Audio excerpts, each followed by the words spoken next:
Hello everyone, welcome back. Hope you've had a good holiday season. In this video, I just want to show us a bit of an overview, not just on the Warp Demon, but on the trigger archetype in general, just how we can try and optimize the damage that we're putting out while we're keeping our defense and recovery high.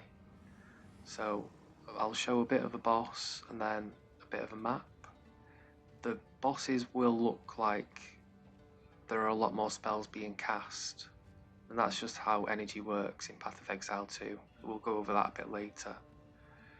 But the core engine that you're going to see mainly throughout the video is going to be Lightning Warp with Spell Slinger. And this is going to be how we generate all of our energy. The Lightning Warp is the only spell that can do it for us. So it's very important that that is generating energy and we can get as much out of it as we can. We can use any spell. I've shown Comet and Frost Nova so far. There'll be a few others, but we should be able to see that it really doesn't matter which spell we have, because the core engine that we're running off is it's just sustaining anything. It's Sacrosanctum with Recoup. We just recover our life and energy shield when we cast spells. We also take a lot of damage from that, but the recovery does more than compensate. So we end up quite tanky, a lot of recovery, and there is quite a lot of damage as well. The damage may seem low during this showcase, so if you've made it this far already, I will say now that I am using a +1 amulet and a +3 wand for all of this, and I'll show us that in a moment. But I just thought it was important to keep the equipment realistic, because it's very easy to just use a +5 wand, a +3 amulet, and then forget that a week after the video comes out they're going to be 2050 divine, which they are now, especially for the amulets. So nice and cheap again. I'll leave the trade links down below with all of the different planners. There'll be a different planner for each skill, so feel free to pick whichever one you like the look of the best, or try and mix and match them, come up with your own. There are a few spells I've not showcased, like I say. They'll be just as good, if not better, than these ones. I will say I was quite surprised with how well Ricochet works with some of the projectile spells. So I've not showcased it here, but I will include them in the planners. I wanted to start by showing the controls, because it can be a bit finicky at times. So if you see the life bar at the top of the screen, that means we're locked onto an enemy. If we start casting warp, we're going to see a little warp icon appear. That's the debuff. If we use ball lightning while we're locked onto them, we're not going to cast the warp. What we have to do is make sure there's no enemies there, or at least there's no life bar at the top, and then we're free to go. No problems with that. We do have to keep the 3 buttons separate, so we can have 2 buttons on the mouse, but if we try and put 3 buttons on it, the game will stop the input of all of them. Like, it just jams the input and it doesn't really work. So we can only have 2 buttons on the mouse, and then we alternate between Q and E on the keyboard. You know, we should be able to do that 5 times a second, but realistically it's more than a 0.2 second cooldown, because you can't press it every 0.2 seconds exactly. You're probably casting it 2 or 3 times a second, or at least I am. That's how we control the build. When we go to a boss, we've got a few spells. It's quite easy, you just slap them all down, and you know, that's going to give you a lot of extra damage. The Lightning Warp, this is the only spell that we use that gives us energy. So it's very important that we actually have some damage on it. You'll notice I only have 12,000 damage. Now this is fine. Don't worry if your damage is low. because this damage here is not the damage that you're going to see on the boss health bar, and that goes for every build. Even if this says 1,000,000 damage, what if it's 1,000,000 damage at one cast every 3 seconds? You know, because this isn't a DPS. This doesn't factor in cast time. You know, that's from the more damage bonus, but it doesn't take into account the cast speed. So be careful looking at that. But for our build, what we're looking for are big mana multipliers. So 150%, 130, and the rest are all 120. The reason I chose these shock and flammability gems is so that when we're mapping, we actually have a higher chance to generate energy from the normal mobs, because it's just so hard otherwise, because they just give us such little energy. We want to make sure that we can shock and ignite, and that's going to give us the double gain. So one of the other important things is that we use Lifetap in the triggers. Now, if you're not too sure why we do this, I can explain it very quickly. If you understand the recoup loop and how we do that, then you'll know when we cast and fill our flame up, we take damage, but we take damage to our energy shield. We are gaining energy shield recoup and life recoup. Now we can see here, I've got 10,000. That's enough for more than 500 stacks. I'm realistically never going to get to 500 stacks in a single map. So, you know, 70 or 80% of this recovery is wasted, because any damage I take from a monster still goes to my shield. That's what the energy shield recovery is for. So if you're not using Lifetap, you are literally just wasting like 3/4 of the recovery here. So by using the Lifetap and taking advantage of this, we ease some of the burden off the shield and flame, and actually take advantage of that life recovery that we have. So it's really important that we do that. Atalui's works great for it. Taking a look at the skill tree, we'll see we do have Demon with Bringer of Flame and Pyromantic Pact. Now, it's not that complicated. It's a lot easier to figure it out once you've played with it. But Demon form is just like a shapeshift, like the Wolf, Bear, or Wyvern. The Bringer of Flame is similar to the Stormweaver, where they can make all damage contribute to shock or contribute to chill. This is Ignite, and it's a lot better for energy gain. Pyromantic Pact, as we discussed with the Infernal Flame, this is how we're solving our mana cost and recovery. So we take a look at the tree. We are using weapon set points. It's going to be quite important to put those in, because otherwise our buffs will not be anywhere near as effective or last as long. Particularly exposure lowers resistances by an additional 5%. This just straight up breaks Frostbomb, because Frostbomb normally only applies 2% per pulse, which is reduced to 1% against a boss, because the boss has 50% less effect. So 1% per pulse turns into 6% per pulse. Very, very strong. Highly recommend it on any elemental build. The Flame Wall only used for projectile spells, so Spark, Fireball, we're going to want that, but if you have Comet or Frost Nova, then that's obviously not needed. I would like to say as well, I've had very, very kind suggestions from someone, so I'm very grateful for them. A big thank you for helping me out with that. We've got the Empowering Remnants. This is going to give us a chance to get basically twice as many. We can combine that with the Desecration on the shield, so it's a lot of extra remnants. And also thank you again for the seal gain frequency. So we see a little number 2 where lightning warp is down at the bottom. That means we've got 2 seals, so when we cast 1 warp, we're going to cast an extra 2. Now we are going to regenerate them fairly quickly, even faster thanks to the skill node, but every time we get an extra cast, we're not really that bothered about how much damage it does, because there is 50% less damage on it.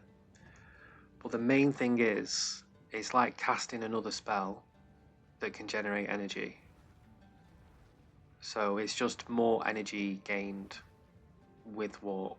It's really, really strong. The main points about the tree are that we focus on energy shield, cast speed, and life recoup. Now, if you've seen some of my older videos, especially from 0.2, then you might be very familiar with the relationship that these stats have. So energy shield, cast speed, damage recoup, as much as possible as all of them, basically, from everywhere we can get it. Every affix on the items, on the wand, go for cast speed, on the amulet, on the ring, the focus, we try and get it everywhere we can. Similarly with energy shield, there's a 300 shield focus. On the helmet it could be a lot higher, but this is just what we have at the minute. And it's quite important that we do have the high energy shield. As well as the recoup, we can get that on the belt, we can get it on the helmet desecration, and also on the amulet. If we get this Blood of the Warrior flask, we can also get up to 30% more. It's only really helpful for the start of the map or a boss, but we don't really need a life flask, so if you want the Olros Resolve for a bit of shield or Blood of the Warrior for more recoup, it's up to you. But that's going to be the tree mainly. We do use a prism. This is mainly for the extra flame cost, so that my flame cost is more than half of my maximum flame. And then in this way, when I cast, it takes 2 to damage myself. And then it's a steady enough rate that I should never drop into my life, and I'll definitely never kill myself if I start at 100%. If you start this when your shield's half gone because you've just took a beating and you start trying to do that, you will probably die. This is just about sustainable, and we are at 76% fire, so the fire resistance is not needed. That's only needed when you're filling your flame in 1 cast. So that was like the end of last league pardon me, the end of last league with the build I was showing.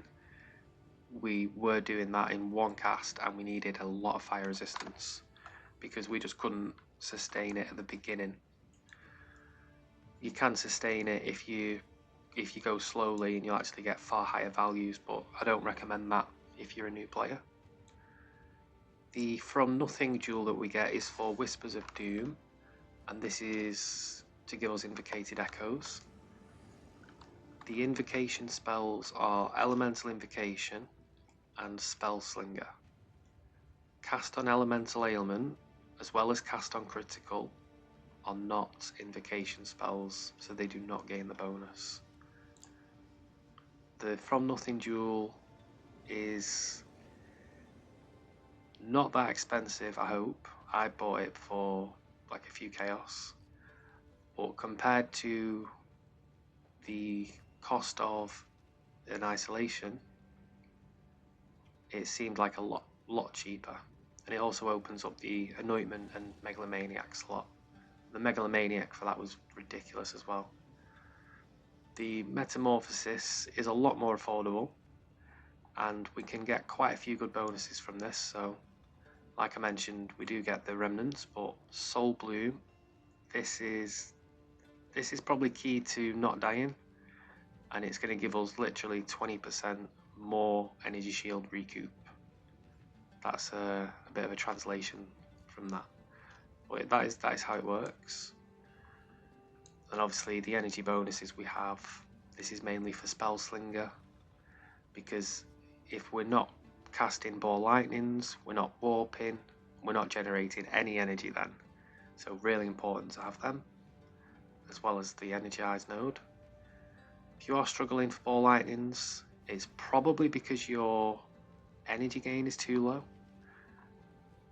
but you can just add these points here for more projectiles, and that'll compensate for the slower gain. If you're still struggling with these points and all of the energy gain, and you've got everything and you're still struggling, then it might be that you don't have the 5 sockets. So I'd make sure you've got 5 sockets in there. And if you're still having problems, you know, feel free to get a POB link, leave that in the comments, tell me the general problem, and I'll do my absolute best to try and help you out with that. But I think for the most part that's going to be it. There may be a couple of other things that we can go over. So one of the things that was changed this patch is elemental equilibrium.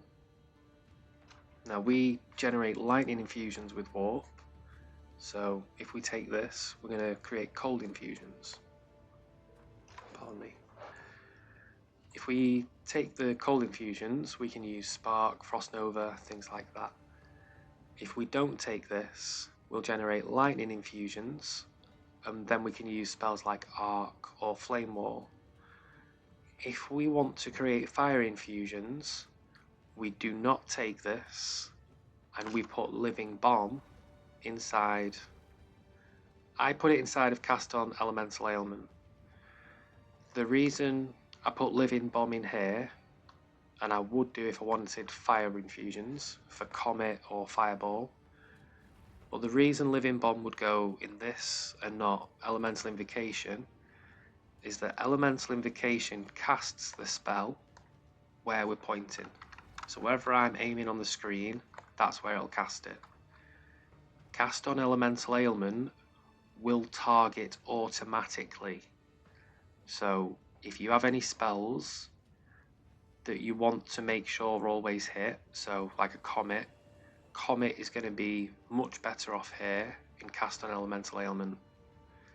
The spell that I prefer to put in Invocation is like Frost Nova or Spark, because they're just going to spread across the screen no matter what, they're AoE, so I'd just keep that in mind.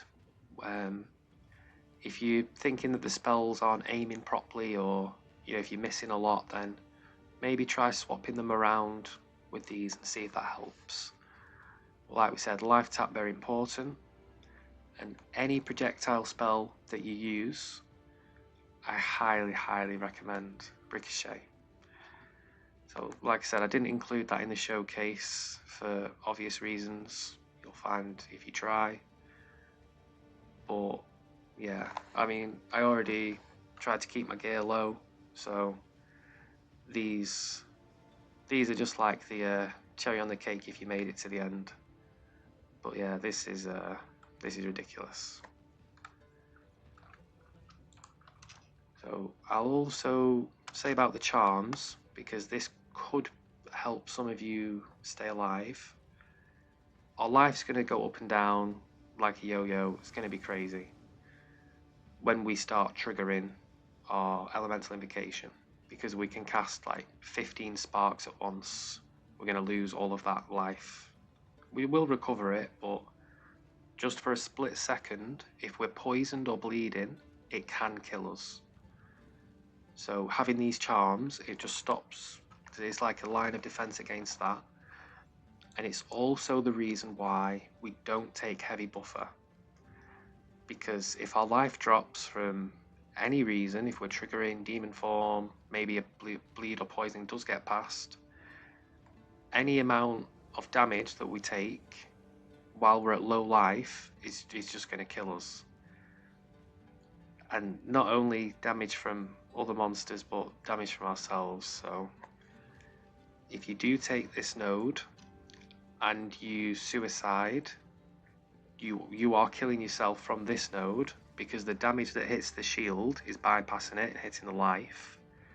And then any other time, we're not safe because our life is being consumed by various effects. So any time that it is low and we just take a hit from a monster, this could kill us. So this is bad in every way. I'd always avoid this on a recoup demon. I did say in the spell showcase that we get less energy from normal monsters. This is why. So when you hit a boss, you're going to get 20 times more energy on average, roughly, because the different monsters have different amounts of energy that's multiplied by this number. So you might have like a little skeleton. He might be worth like half, but then one of the big elephant things in Act 4, they could be worth like 2 or 3. So it's going to be multiplied by this number depending on which monster it is. So a little skeleton that's normal might only be worth half a point, but then a normal big elephant thing, it's going to be worth like 3 or 4. So you are going to get more energy depending on what kind of enemy you hit. The bosses, I think they always have 20 power. So it doesn't. So whether you fight Zesht or King in the Mists, they are not going to have a different value. If you are going to run maps, make sure that you read them. Make sure that minus maximum player resistances, you avoid that if you can. You can do it. It's no different than taking resistance off from your gear like that. So that's about minus 10%. And we'll see, I can still survive if I just wait a little bit, let it charge up, and then I don't even take a scratch to life. If I don't wait for it to charge up, it will just kill me. So we'll let that zero out, and you'll see we get a bit low there. We get low enough that demon form turned itself off. So just make sure that you're careful with that. This one, we absolutely cannot do any way. There's just no way that we can do this anymore because Eternal Youth got changed. So we need a buffer for the start of the loop, and what the buffer is a flat amount of recovery that's just enough to ramp up the recoup, and that used to let us bypass the high flame damage. Because Eternal Youth got changed, we can't do that. So this mod is kind of unplayable, unfortunately. The best thing we can do is not corrupt them, because if we corrupt them, then it's definitely ruined. But what we can do instead is use the omens. The omen of chaotic rarity, quantity, and monsters.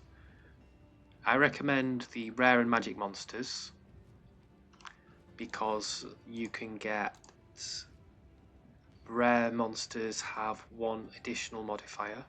This is one of the best stats we can get on a rare map. So I try and keep an eye out for that. And something that's kind of funny, if you do buy the chaotic rarity, you actually have a pretty high chance of getting the less recovery back. So I'd never use the rarity omen if you're playing demon, because that's just gonna completely brick. So yeah, I think that's all I can say for now. Thank you very much for watching, everyone, and I'll see you next time. Take care for now, guys. Cheers again.